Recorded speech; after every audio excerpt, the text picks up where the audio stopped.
C'est son corps de péché qui est mort sur le bois. Quand on parle du bois, on parle de la croix. Alors je vous donne deux mystères et je finis. La Bible dit que les enfants d'Israël étaient dans le désert. Ils ont pris le territoire. Et quand ils ont commencé, ils sont arrivés dans un territoire qu'on appelle Mara. Mara veut dire amertume et souffrance. Et quand ils sont arrivés à Mara, ils avaient tellement soif. Après 3 journées de marche sans boire et sans manger, ils sont arrivés dans ce territoire de Mara. Et ils cherchaient de l'eau à boire. Et ils ont vu de l'eau. Je ne sais pas si c'est un marigot. Et ils ont vu de l'eau. Et ils sont allés pour boire l'eau. Dès qu'ils ont quitté l'eau, ils ont versé l'eau. Parce que l'eau n'était pas buvable. C'était une eau amère. L'eau était amère. Et il y a eu que les enfants d'Israël ont commencé à murmurer contre Moïse. On dit, ah Moïse, j'ai tout tué. Ça fait 3 jours dans le désert. On a soif, on veut boire de l'eau. Et voici, on veut une eau, elle n'est même pas buvable. Tu veux le tuer ou quoi? Si c'est ça pour nous ramener en Égypte. Et la Bible dit que Moïse va aller parler à Dieu. Et Moïse dit à Dieu, Seigneur, le peuple a soif. Qu'est-ce qu'on fait? Ils ont trouvé une eau, mais l'eau n'est pas buvable. La Bible dit que Dieu va indiquer un morceau de bois à Moïse. Et Moïse va prendre le morceau de bois. Et Moïse va jeter le morceau de bois dans l'eau amère. Et quand il va jeter le morceau de bois dans l'eau amère, la Bible dit que l'eau qui était amère devient une eau douce. Amen. Le bois a changé la nature de l'eau. Or, nous savons qu'on parle du bois, on parle de la croix. Et quand on parle de la croix, on parle de Christ. Donc en réalité, le bois qui a été mis dans l'eau est la vie de celui du chrétien ou de la chrétienne. La vie de quelqu'un qui est amer. La vie de quelqu'un qui ne voit pas. La vie de quelqu'un qui est difficile. Mais quand tu reçois Jésus dans ta vie qui est amère doit devenir une vie douce. Dis-moi amen et tu es béni au nom puissant de Jésus. Donc le bois a changé la nature de l'eau. Le bois a changé le goût de l'eau et a donné un goût agréable.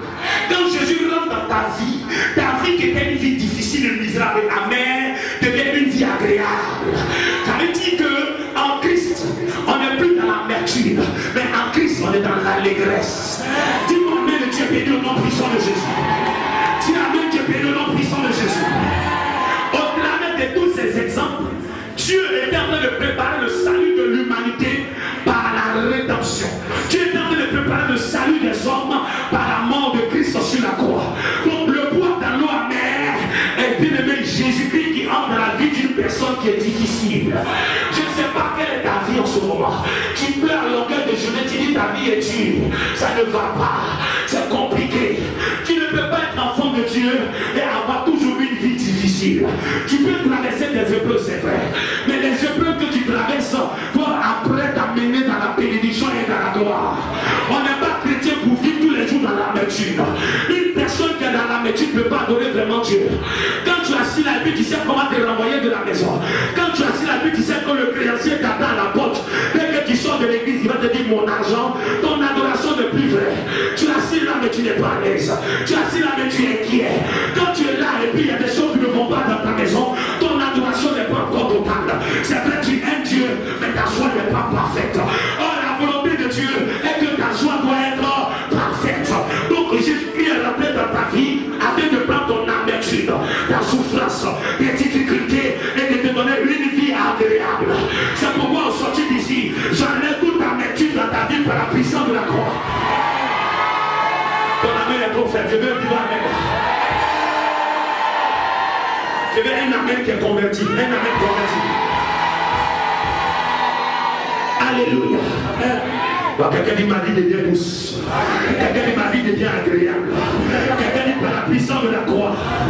Je déclare que l'amertume me libère. La souffrance me libère. L'amertume me libère. La souffrance me libère. L'angoisse me libère. L'inquiétude me libère. À partir d'aujourd'hui, Dieu donne un nouveau sens à ma vie. Dieu donne du goût à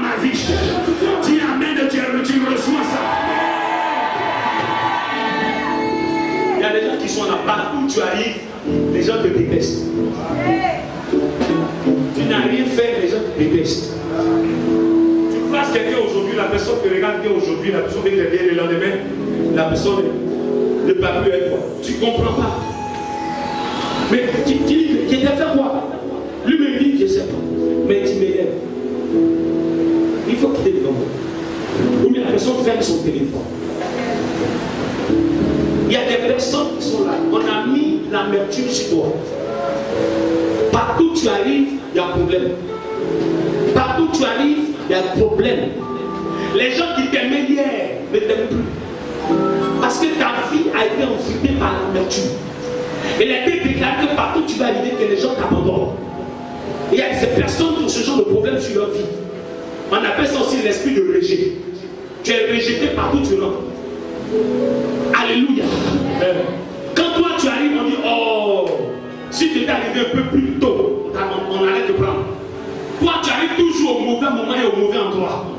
Tu ne tombes pas toujours dans de bonnes occasions. À chaque fois que tu arrives, on dit, hé, si tu étais venu hier, qu'est-ce qui fait que tu arrives toujours à la mauvaise période? Qu'est-ce qui fait que tu arrives toujours en retard? Qu'est-ce qui fait que tu n'es pas toujours à la bonne place? Qu'est-ce qui fait que tu rencontres toujours des faux types, des escrocs?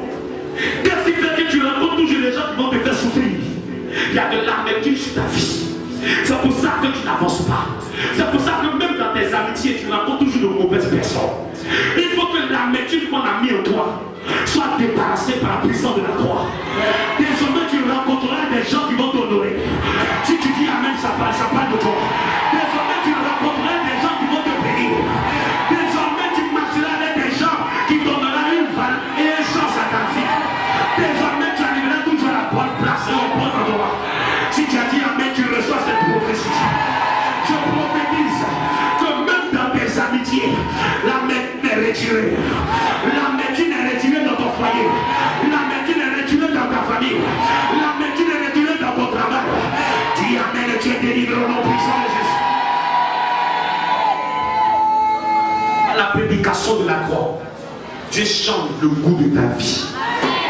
Quand tu vas quitter ce culte, tu n'auras plus une vie malheureuse, mais tu auras une vie heureuse, heureuse, heureuse, heureuse, heureuse. Je ne te dis pas ça pour te flatter. Je ne suis pas en train de te prêcher l'évangile de prospérité. Je suis en train de te prêcher la vérité de la croix.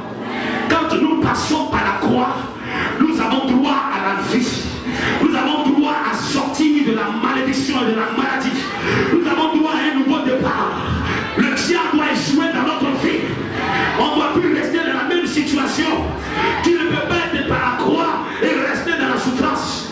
Tous ceux qui regardaient le serpent étaient guéris. C'est de là est sorti les pharmacies. Devant chaque pharmacie, vous voyez, il y a une perche et il y a un serpent qui est sur la pharmacie, sur la perche. C'est de là les gens ont tiré tout ça de la Bible. Ça vous dit que ici, là, comment une pharmacie où on va payer les médicaments, ça n'est jamais passé dans votre tête, où un lieu où on va acheter des médicaments pour se soigner, on met le serpent.